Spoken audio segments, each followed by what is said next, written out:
When Paul George had his injury, which was incredibly gruesome, we were all sidelined by Paul George's injury.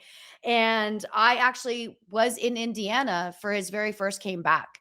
Wow. And he didn't know that I was going. I planned to go. And it was so cool because it was also when he changed his number and he was PG-13. I'll find the picture and I'll post it on like a throwback or something. And, I communicated with him during that time just to be a supportive friend because he was playing so well and I was such a fan.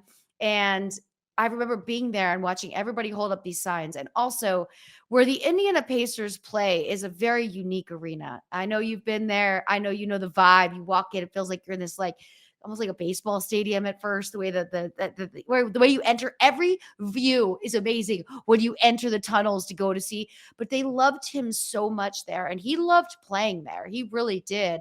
And everybody was holding up their signs, "Welcome back, PG-13." It was like one of those moments that I just got chills all over my body and just thought this many fans were waiting for him to get back out on the court. And I think, he was probably somebody that, we lived by each other in LA. We got to know each other.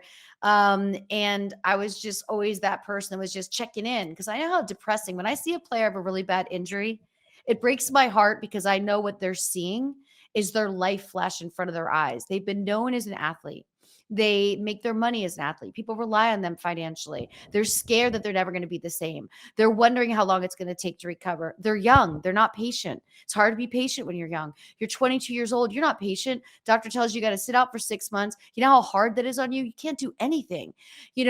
Life starts to just really slow down and get heavy. And I always want to make sure people don't go into depression during those. It's a mental health awareness of just understanding, like, I know all the thoughts that are probably going through your mind right now. And I know it seems like your world is just crashed down in front of you. So I think with Paul, like surprising him and being at that game was just super exciting for me.